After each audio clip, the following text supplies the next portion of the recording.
guys, I've got another video for you today. This one is a travel video, but it's going to be done slightly differently to my usual vlogs.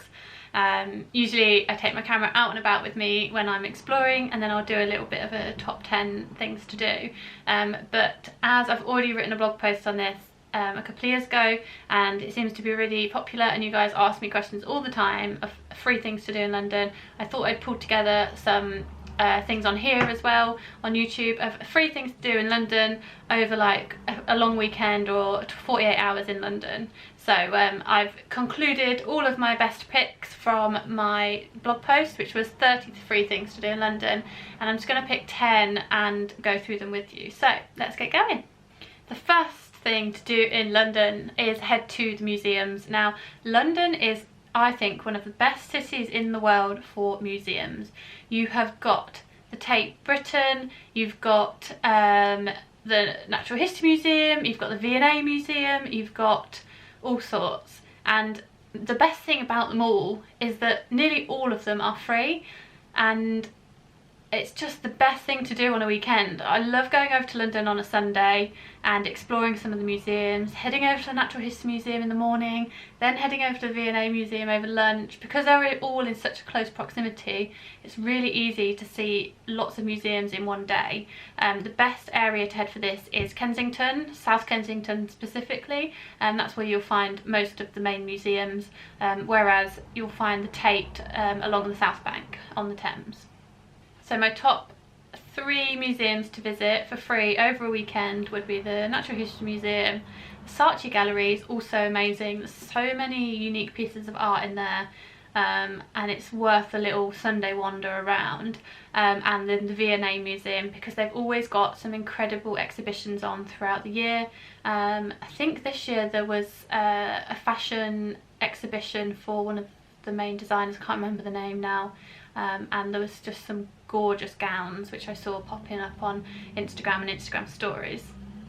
Another free thing to do in London is head to the markets. Now, this is one of my favourite things to do on a weekend in London, and specifically I love going to Columbia Road Flower Market on a Sunday.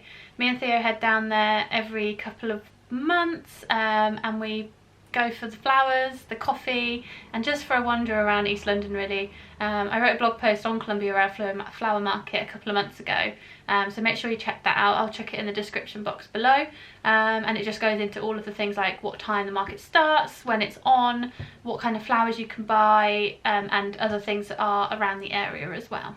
Other markets that you can find are Borough Market, Portobello Road. You've also got some markets on the South Bank as well. I'm not sure if they're permanent, but there were some when I went the other week. You've also got Spitalfields Market, which is one of London's oldest markets and is just a pleasure to wander around, so make sure you check out there. You can find clothes, jewellery, food, everything basically, and it's one of London's most busiest markets. Another free thing that you can do in London is go and see the changing of the guard. So it happens every Monday, Wednesday, Friday and Sunday from 10:30 every day, and it happens, I think, every hour on the hour, and it's where the guards change around outside Buckingham Palace, and it's a really cool thing to see. It's definitely worth heading down to Buckingham Palace and having a little wander around the area. You could also head into St James's Park or Green Park from there as well, and if it's summer when you're visiting, you could grab a picnic and relax in the park. Another great thing to do for free in London, although it may cost a little bit if you get a little bit carried away, is head to Covent Garden. Covent Garden is just the most beautiful place in London. It's an old shopping district, it still is, and you'll find lots of street performers in there, so you can head in there with coffee and watch someone singing opera, or head outside and watch someone do some magic tricks.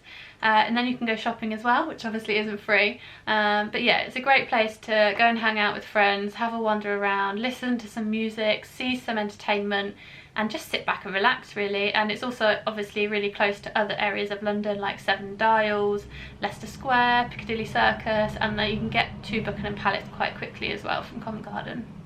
Another free thing to do in London for all those Harry Potter fans is head to London King's Cross platform 9 3/4. Now, I've never really been a fan of Harry Potter, but my little girl is, and she absolutely loves the films, and she has been to the Warner Brothers studios lots of times already. But yeah, one of the main things to do in London for free is to head to where they've now placed the platform 9 3/4 representation of when Harry runs through the brick wall onto the platform, depicted on his first, as he heads off to Hogwarts for the very first time.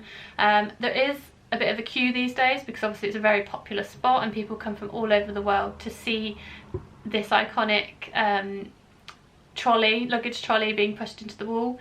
So you do have to queue for a little bit, but it is free, and there's also a kind of memorabilia and merchandise shop next door as well. So if you do want to spend some money and you don't want to have to wait to queue, then you could just head into the shop.